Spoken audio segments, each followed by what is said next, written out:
Kicks television, it's spiritual. Kicks television, it's spiritual.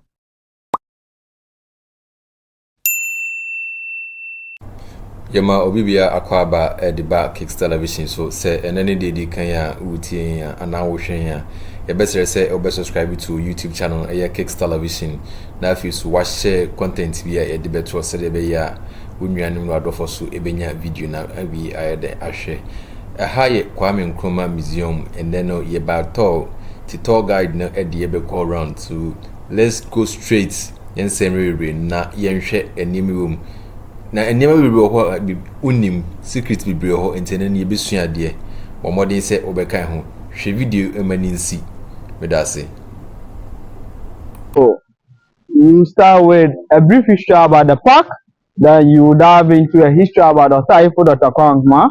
Okay, and before you start, I would like to ask you some few questions, and if you know it, you raise up your hand. Okay, and if you don't have any idea, let your hand down. Okay, don't raise it up. Okay, so which year did Ghana gain its independence? Yes, 6 March 1957, and that's correct.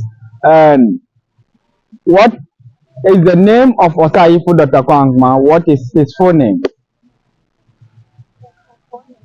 Dr. Kwame is also correct. And where does Nkrumah come from? Nkrumah in the western region of Ghana. That's very perfect. And what is the date of birth of Nkrumah? So 21st September 1909. You don't have to use the O again, okay? Say 21st September 1909. Okay? The O is alphabet and the 0 is numerical. Okay? So in alphabet to numerical, it doesn't match. Okay? So when saying it again, say 21st September 1909. Okay? So and where does the wife of Osaifu come from? No, it's wrong. So, Egypt. Egypt is correct. You've done well. And how many children does Osaifu has? How many children does he have? No, you're not right. No. They don't have 3 children. No. 4 is correct, but how many does he has with Madame Fatia? Yeah. 3 is correct. Hey. Yeah. That's very good. Okay. So you start with the history about the park. Then you've done. What's your name? So you start with a history about the park, then you dive into a history about the Nkrumah as well. So this park was established by late and former President George Lawrence. He established this park in honoring of Osaifu Dr. Kwame legacy. So at first, this park used to be called the British Polo Grounds. British Polo Grounds, and this was where the British they will do it. If you want you waste my time. So this park was called the British Polo Grounds, and this was where the British were playing their game called polo, and the whole area was a restricted area to the indigenous of Ghanaians. Black people were not allowed on this park until 1957, prior to our independence. Our leader chose here in the declaration of our independence on 6 March 1957. And the main reason why he did that was that the area was restricted to the people. So he wanted the people to now know that they have the right and freedom of movement without anyone infringing or interrupting upon their right. So he stood here in the declaration of our independence on 6 March 1957. And you'll be doing 5 sessions in all. You start at where our leader Nkrumah stood in the declaration of our independence, and you have the mausoleum. The mausoleum is where Nkrumah has been finally buried. And after he passed on, he has been buried 3 times, and I'll explain further. And we have the audio gallery, and we have the main museum. So in the main museum, it consists of some of the things that Osarifo Dr. Kwame Nkrumah used, and we have the Freedom Hall. The Freedom Hall will be our last part. So your question. How is it played? The number is about horses. They use horses in playing it, okay? That's how polo is played, okay? And it was during their era, the indigenous were not allowed on this part. It was only meant for the British and the Europeans. Okay, so let's begin. These statues that you are seeing, they have meaning. The one there also has meaning, and the water here has meaning. So I'll explain further. As you go to back to the session, they'll show. The tree, the building has meaning to it. So it symbolizes after Osarifo Dr. Kwame Nkrumah passed on, symbolizing that he's done with his leadership.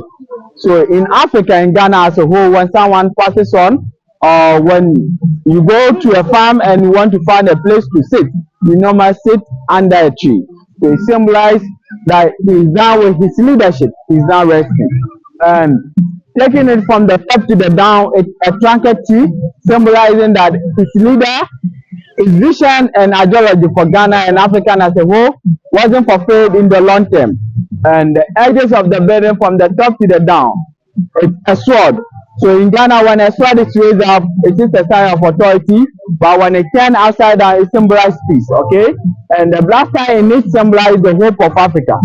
The material they used in building it was Italian marble. The people that constructed it were Chinese constructed, okay? So you move inside.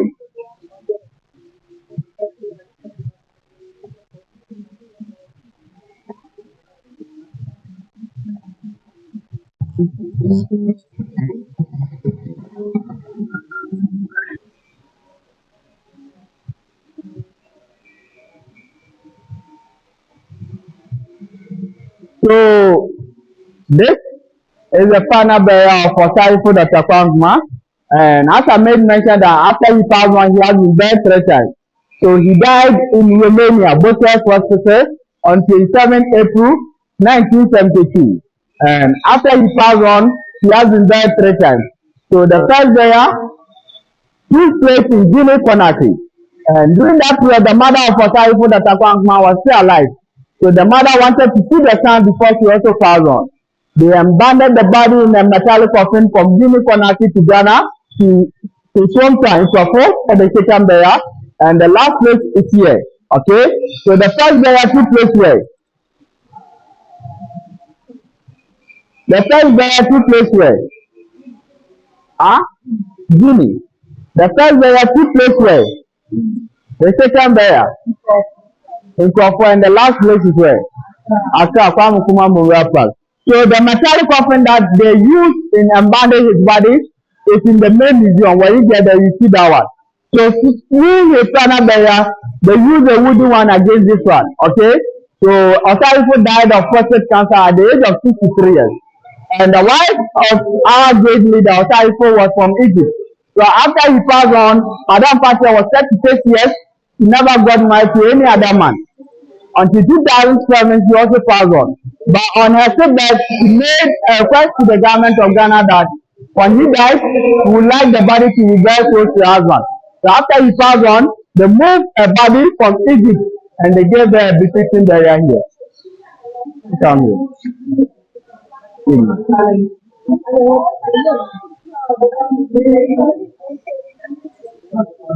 So this is the grave of the wife.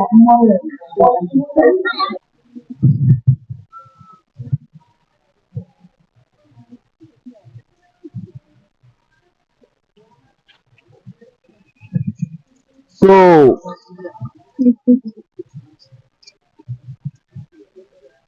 this is a broken statue that you are seeing, and I know you'll be wondering why the head has been separated from the body, and it has meaning to it.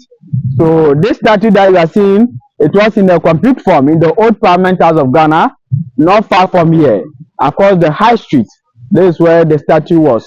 So unfortunately, in 1966, they overthrew our great leader Osarifo. in a coup d'etat, and the coup was sponsored by the CIA to overthrow Nkrumah. So after they overthrew him, he went on exile to Guinea. And the military, together with the police, they started vandalizing Mosul, and the whole of statue was being destroyed. And it's to symbolize that if Nkrumah was in Ghana during the period of the coup d'etat, they would have killed him. So after destroying the statue, they had God mercy for close about 43 years. A woman found it, returned it to the information department in 2009, and it was brought to the museum that same year. But it was mounted on 1st September 2009, and the body was recovered in 1975. Okay, and to add up, when you say Osajifo, Osajifo was a title that was given to him, and Osajifo means a redeemer, a savior, or a warrior. A redeemer, a savior, or a warrior. So that's the meaning of Osajifo. Okay, you proceed in here. In here, no picture, no video is allowed.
So this part will be our last part. And the name of this place is called Freedom Hall. The images that you are seeing here, especially Society for Dr. Kwame, his facial mood about the struggle that he went in to gain our independence. And when you bring the images into your life, it's more like human being, you become happy and you become sad. So as he was in human form, he had the sadness and happiness. And the black star means the hope of Africa. And you have one of his famous quotes that says that I'm not African because I was born in Africa, but because African was born in me.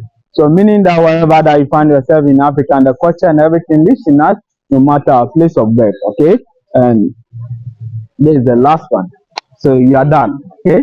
Okay. God bless. You are welcome.